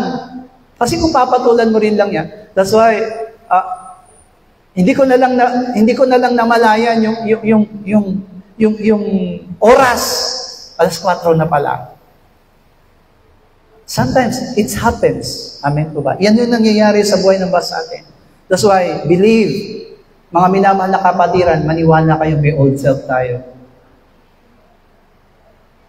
Kapag hindi nyo na-overcome, kapag may mga bagay na gusto kayong gawin ayon sa kalooban ng Panginoon at hindi nyo nagawa, it means kagagawan niya ng old self. And you need to overcome. Hallelujah. Kaya di ba, Satan, amen po ba, tries to hinder every one of us. Kaya pala tinawag siya ni Pedro na he's like a roaring lion. He's really talking. Nangungusap talaga siya sa atin. Hallelujah. Kaya kailangan mapaglabanan ng bawat isa sa atin. Romans chapter 28, 1:28 and 29. At palibasa hindi nila minagaling na kilalanin ang Diyos at ibinigay sila ng Diyos sa isang mahalay na pag-iisip upang gawin niya ang mga bagay na hindi nararapat. Nangapuspos sila ng buong kalikuan, ng kasamaan, ng kasakiman, ng kahalayan, puspos ng kapanagbilian, ng pagpatay sa kapwa-tao, ng pagtatalo, ng pagdaraya, ng mga kasamaan, mga nagpagusap, kasala. Because these people don't want to follow the Lord, follow God in their lives. Ang gusto nila, ayan, that's why the Lord let them. Amen. Hinayaan na sila na mangyari ang bagay na yon. So once we reject the Lord, kapag nireject natin ang Panginoon, iyan ang mangyayari sa atin. Hallelujah. Ang problema, yung problema ba na ito na nangyayari ngayon lang talaga nangyayari? No. Even in the time of Israelites and even the time of the early Christians. 1 Corinthians chapter 8, Unang Korinto, kabanatang 8, talatang 4 hanggang 6. Tungkol sa mga pagkain na mga bagay na inihain sa mga Diyos-Diyosan. Nalalaman natin na ang Diyos-Diyosan ay walang kabuluhan sa sanlibutan at walang Diyos-liban sa iisa. Sapagkat bagamat mayroong mga tinatawag na mga Diyos, maging sa langit o maging sa lupa, gaya ng may maraming mga Diyos at maraming mga Panginoon, ngunit sa ganang atin ay may isang Diyos lamang. Ang Ama na buwas sa Kanya ang lahat ng mga bagay at tayo sa Kanya at isa lamang ang Panginoon, si Jesucristo na sa pamamagitan niya ang lahat ng mga bagay at tayo sa pamamagitan niya. Even the early Christians, even the early church, also experienced what we have experienced. And we thank God, salamat sa Panginoon sapagkat tinuturuan tayo ng Panginoon na maunawaan natin mabuti what is really the problem. Bakit ganito ang nangyayari? Bakit may problema ka sa iyong spiritual? Amen po ba? Hindi yan, actually, di po ba minsan nangyayari sa loob ng church, o ba't hindi ka na dumadalo? Kasi may kapatiran akong ayokong makita. Amen? O sabihin na natin hindi kapatiran kasi yung pastor ayoko. Actually, hindi si pastor, hindi yung kapatiran ang problema mo. Ang tunay na problema mo, yung lumang pagkatao mo. Kasi kung ikaw ay bago ng nilalang, kung ikaw ay tunay na kay Kristo na, kahit na anong gawin pa ng kapatiran, kahit na anong gawin pa ng pastor, mamahalin mo yan sapagkat yan ang utos ng Diyos. Love, love, and love. Hallelujah. But since you have, amen po ba? Ano yung old self natin? Diba? Old self is just like law. Ano yung old self? Ngipin sa ngipin, mata sa mata. Amen po ba? Diba? Nung hindi pa tayo, nung wala pa tayong pananampalataya, pag binato ka ng bato, batuin mo rin. Amen? Pag minura ka, murahin mo rin. Hallelujah. Mamatay na kung mamatay. Bahala na. Totoo, di ba? Ganti sa ganti. That is our old self. O ngayon, naging mananampalataya na tayo. Di ba nagmumulto siya? Sometimes nagko-command siya. Aminin ninyo, kahit mananampalataya na kayo, hallelujah. Di ba sabi nga ng isa, sandali. Bitawan ko muna, hubarin ko muna yung pagiging born again ko. Amen. Amen. Labanan na yan. This really happens. So, it means we became idolaters. We believe in ourselves. Sinusunod natin yung sarili natin. Hallelujah. Kaya, ang tanong, can the believers become idolaters? Yes. Why? Because sometimes we believe only the parts of the Word of God. Some parts we do not believe. Sabi ng Friday, amen, sabi ng Friday, sometimes we believe in the Word of God, but sometimes we not. Sometimes we understand the Word of God, sometimes we not. Totoo, di ba? Because of our old self. Kasi yung old self natin nagko-command yan. Dati tayong walang pananampalataya. Yung lumang pagkatao natin, wala yung pananampalataya. Amen? Sino lang ang may pananampalataya ngayon? Yung ating bagong pagkatao. Hallelujah. Pero tandaan po natin, kahit na po tayo na born again, we still live in one body. Buti sana kung na born again tayo, binigyan tayo ng bagong katawan. Eh hindi po.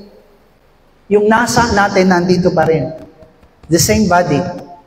The things that we want is still here. The things that we desire is still here. Amin po ba? And we need to overcome. Kailangan natin mapagtagumpayan. Kailangan natin mapaglabanan. Hallelujah. Kaya, di ba, in Judas chapter 1, verse 6 up to 9, at ang mga anghel na hindi nagsipag-ingat ng kanilang mga sariling pamunuan, kundi iniwan ng kanilang sariling tahanan, ay iniingatan niya ng talikalang walang hanggan sa paghukom ng dakilang araw. Gayon din ang mga Sodoma at Gomora at ang bayang palibot ng mga ito na dahil sa pagpapakabuyo, sa pakiapin at pagsunod sa ibang laman, ay nilagay sa pinakahalimbawa na sila'y nagbabata ng parusang apoy na walang hanggan. Gayon ba, ang mga ito rin naman ay kanilang pagkagupiling ay ipinihawa ang laman at tinahamak ang mga paghahari at nilalait ang mga puno. Datapwat ang Arkanghel Miguel na makipaglaban sa Diablo na nagkipagtalo tungkol sa katawan ni Moises ay hindi nangahas gumamit laban sa kanya ng isang hatol na may pagkalimusta, kundi sinabi, sawayin ka ng Panginoon. Church, kung titignan po natin, the angels, ang tanging nagiging kasalanan nila, they are going out of their position. Kapag iniwan nila yung kanilang posisyon, nagkakasala sila sa harapan ng Panginoon. Yung mga tao sa Sodoma at Gomora, nagkasala sila. Bakit? Mas pinili nila yung nasa ng kanilang katawan. Amen po ba? Kaya nga po sila po ay pinarusahan ng Diyos. Pero nakakahanga si Arkanghel Miguel. Why?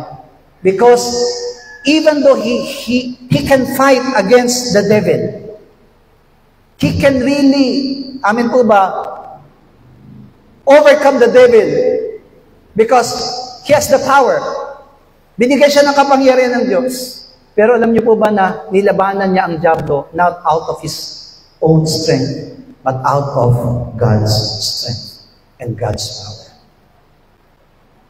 Nakakahanga siya. Bakit? Sapagkat mas pinili niyang pangunahan siya ng Diyos. Diba katulad ni David, I will not fight you with my strength, but I will fight you in the name of my Lord. Hallelujah. Nagtitiwala lamang siya sa Diyos. Nagtitiwala lamang siya sa Panginoon. Hindi siya nagtitiwala sa kanyang sarili. Believers today, mga mananampalataya, ang sabi ng mga mananampalataya, I will follow the Bible. Hallelujah. Sino po ang gustong sumunod sa sinasabi ng Biblia, magsabi ng Amen? Amen. Ang sabi ng mga mananampalataya ngayon, susunod ako sa sinasabi ng Biblia, basta gusto ko rin. Hindi pwede. Sabi ng mga mananampalataya, when they cannot abide what it says, they find ways to dismiss its authority. Kapag hindi daw nila kayang sundin yung salita ng Diyos, gagawa sila ng bagay para ilipat yung otoridad mula sa salita ng Diyos. Let's follow the Lord, church. Huwag natin hayaan na mahiwalay tayo. The Bible said, ang sabi sa Matthew, you cannot serve two masters at the same time.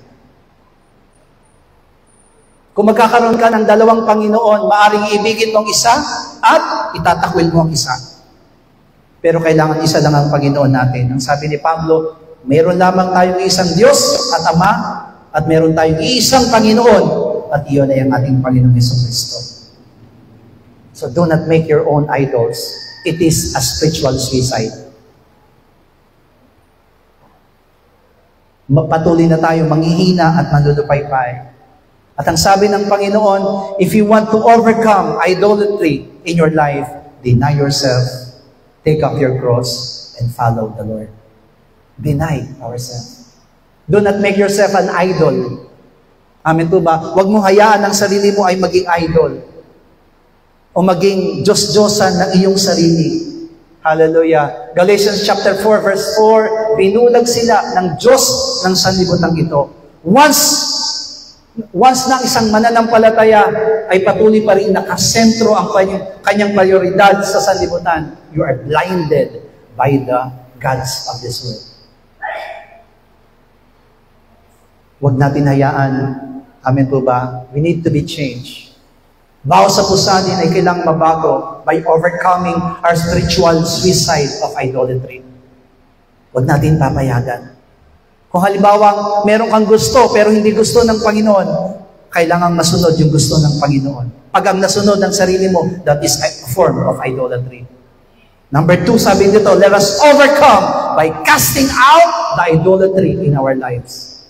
Let us rebuke the idolatry in our lives. Sawayin natin, kung meron mang isinisingit ang diablo na idolatry sa buhay po natin, let us cast it out. And lastly, sabi niya dito, let our soul worship and serve the only and true God. Isa lamang po ang dapat nating paglingkuran. And every day, church, let us all overcome. Bawat sa atin ay laging maging matagumpay. May labanan. Amen po ba? Araw-araw may labanan. Kaya pala sabi niya po sa Pablo, I die every day, I die every day. Yung I doon, yung I die every day, it is the old self. Kailangan mamatay. Pinapatay niya ito araw-araw. I die every day. Hallelujah. Kaya kung meron kayong ako, tanggalin na po natin yan. It means an idol. Hallelujah. Kung maglilingkod tayo sa Panginoon, give all the glory to God. Hallelujah. Kung nagbibigay tayo sa Panginoon, give all glory to God. Sapagkat nagagawa natin yan, hindi dahil sa ating sariling kapasyahan, kundi dahil sa Panginoon. Let us all overcome. Hallelujah. 3 times, oh my soul, overcome. At tayo po'y manalangin. Oh my soul, overcome. Oh my soul, overcome. And oh my soul, overcome. Ama namin Diyos, salamat po, Panginoon, sapagkat tinuruan mo kami sa umaga ito, Panginoon, kung paano mapagtagumpayan namin ang aming mga sarili, ang aming lumang pagkatao, Panginoong Diyos. Salamat sapagkat tinuruan mo kami, Panginoong God, na ang tanging maging prioridad namin na Ikaw, at Ikaw ang unahin namin sa aming mga buhay, at hindi ang aming mga sarili, hindi ang anumang bagay, Panginoong Diyos, na gusto namin, hindi anumang mga bagay na hinaangkat namin sa aming mga buhay, Panginoong Diyos, but through the word, sa pamamagitan ng iyong mga salita, natututunan namin, Panginoong Diyos, ngayon, na Ikaw ang tanging prioridad namin. Ikaw lamang ang Diyos na dapat namin sampahin. Ikaw lamang ang Diyos na dapat namin papurihan. At we will overcome! We will overcome our own self, O God! And we will overcome ourself, Panginoong Diyos, sapagkat alam po namin, Ama, na patuloy ito inaalipin ni Satanas, patuloy na kasalanan, Panginoong Diyos, ay dinadalay sa aming pisikal na pangangatawan at pilit na ibinabagsak ang pananampalataya ng aming mga kaluluwa at hindi kami papayag na bumagsak, manupaypay ang pananampalataya ng aming mga kaluluwa at naway taglayin namin ang pananampalataya ni Kristo na anuman ang mangyayari, anuman ang nangyayari, we will remain in our faith, O God. Panginoong Diyos, kaya mo ng pananampalataya ni Kristo ay laging naranasan ng bawat sa amin. Ikaw ang tunay na maghari sa buhay ng bawat sa amin. At naniniwala kami, Ama, na hindi mo pababayaan ang aming mga puso na madaya ng anumang gawa ng Diablo. Bagkus ikaw lamang, O Diyos, ang tunay na maghahari at gagawa sa aming mga buhay. Sa bawat araw, Panginoong Diyos, sa bawat sandali, sa bawat oras, Panginoong Diyos, hayaan mo na kami maging matagumpay! Hayaan mo na kami maging matagumpay! Hayaan mo na kami maging matagumpay, Panginoong Diyos! Sapagkat yan ang hangarin namin, to be with you, O God. To be with you, O God. At nawa, naging halimbawa ang buhay ng mga Israelita sa aming mga buhay. At katulad ng iyong sinabi, get rid of idolatry, O God. Kaya mo, Ama, na wala kami maging idol sa aming mga buhay, Panginoong God. Salamat po, Panginoong God. Ibinabalik namin sa iyong papurit pagsamba sa pangalan po ng aming Panginoong Jesus. Amen. Palakpakan po natin ang ating Diyos sa buhay. Now we can give our special offering to the Lord, our pledges.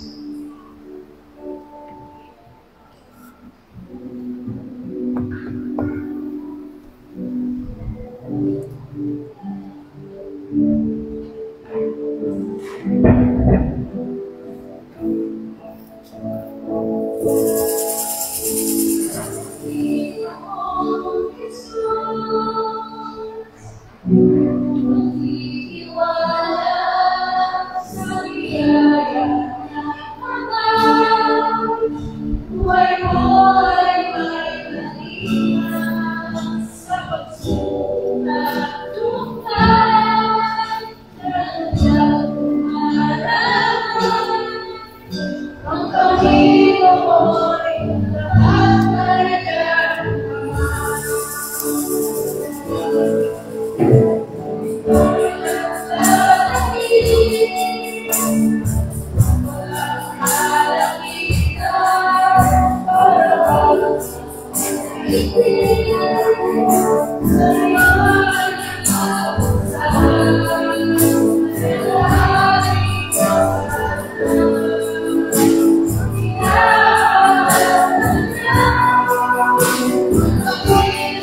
Let us all stand now.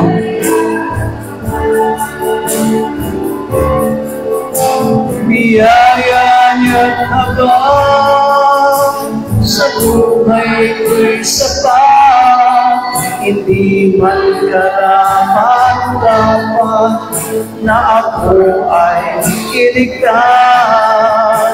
Pangako niya'y di nag-iba, di tulad ng iba. Ang Panginoon tapat kay, for the last time, biyaya niya't habang, biyaya niya't habang sa buhay ko'y sapat, hindi man karapat-dapat na ako ay iligtas. Pangako niya'y di nag-iba, di tulad ng iba. Ang Panginoon tapat kailanman. Ang Panginoon tapat kailanman. Ang Panginoon tapat kailanman. All together, Lord's Prayer. Ama naming nasa langit, sambahin nawa ang pangalan mo. Ikaw nawa ang maghari sa amin. Sundin nawa ang iyong kalooban dito sa lupa tulad ng sa langit. Bigyan mo po kami ng pagkain kailangan namin sa araw na ito at patawarin mo po kami sa aming mga kasalanan tulad ng aming pagpapatawad sa mga nagkakasala sa amin. At huwag mo kaming iharap sa maigpit na pagsubok, kundi ilayo mo po kami sa masama, sapagkat iyo ang kaharian at ang kapangyarihan at ang kapurihan magpakailanman. Amen. God bless you all. Blessed be the name of the Lord.